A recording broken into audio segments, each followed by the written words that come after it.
नमस्कार। जय श्री कृष्णा। श्री गणेशाय नमः। श्री सीताराम चंद्राभ्याम नमः। वाल्मीकि मुनि की जय हो। माँ भगवती सरस्वती की जय हो।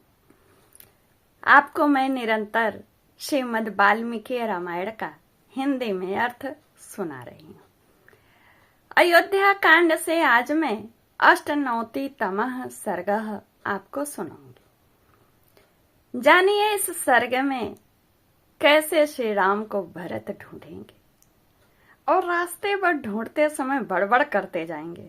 जब तक मैं ये नहीं देख लूंगा तब तक ये शांति नहीं, जब तक ये नहीं देख लूंगा तब तक ये शांति नहीं, जब तक ये नहीं देख लूंगा तब तक ये शांति नहीं। तो वो क्या देखने के लिए बड़बड़ कर रहे हैं और किसकी शांति की बात कर रहे हैं, यह सर्ग में जानिए।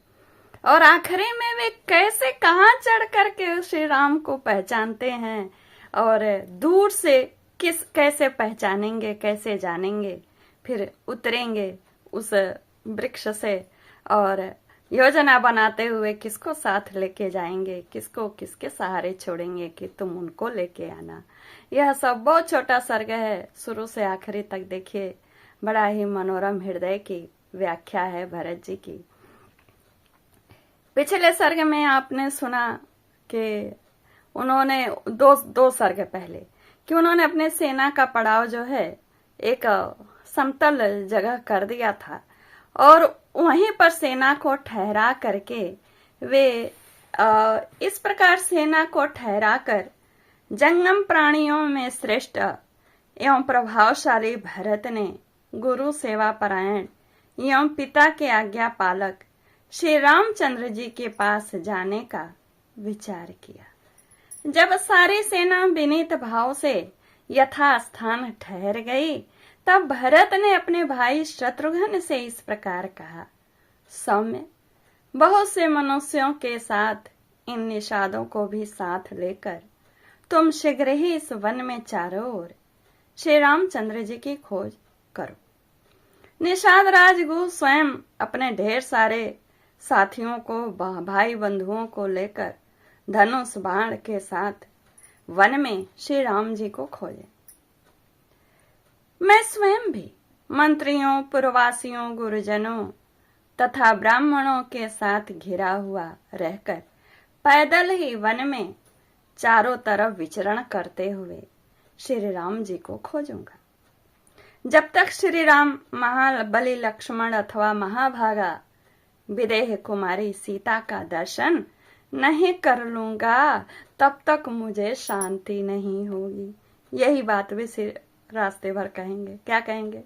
जब तक अपने पूज्य भ्राता श्री राम के कमल दल के सदृश विशाल नेत्र वाले सुंदर मुख चंद्र का दर्शन नहीं कर लूंगा तब तक मेरे मन को शांति नहीं प्राप्त होगी।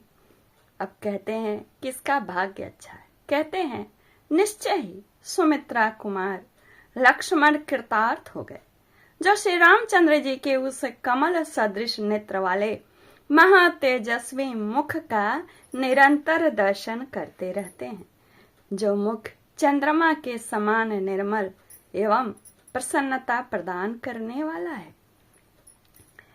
कहते हैं जब तक भाई श्री राम के राजोचित लक्षणों से युक्त चरणा रविंद्रों को मैं अपने सिर पर नहीं रखूंगा तब तक मुझे शांति नहीं मिलेगी।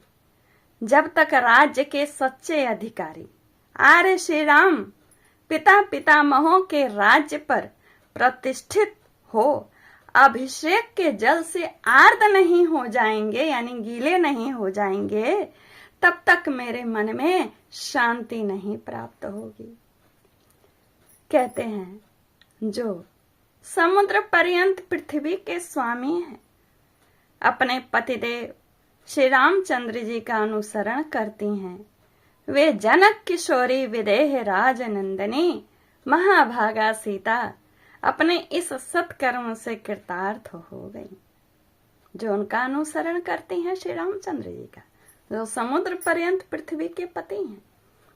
जैसे नंदन वन में कुबेर निवास करते हैं, उसी प्रकार जिसके वन में ककुतस्थ कुलभूषण श्री रामचंद्र विराज रहे हैं, वह चित्रकूट परम मंगलकारी तथा गिरिराज हिमालय एवं वेंकटाचल के समान श्रेष्ठ पर्वत है।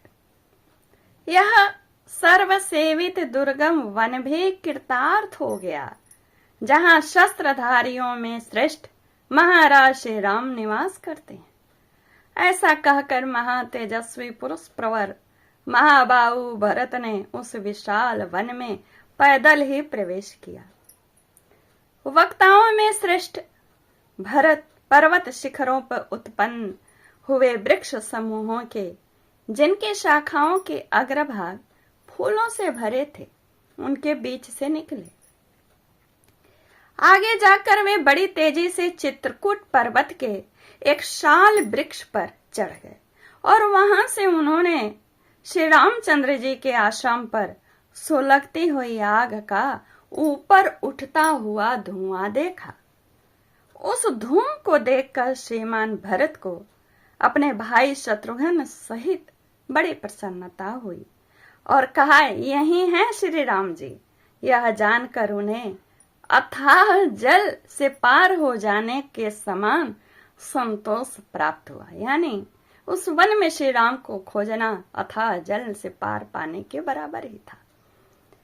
इस प्रकार चित्रकूट पर्वत पर पुण्यात्मा महर्षियों से युक्त श्री रामचंद्र जी का आश्रम देखकर महात्मा भरत ने ढूंढने के लिए आई हुई सेना को पुनः पूर्व स्थान पर ठहरा दिया और वे स्वयं गुह के साथ शीघ्रतापूर्वक आश्रम की ओर चल दिए। इस तरह यह सर्ग यहीं पूर्ण होता है।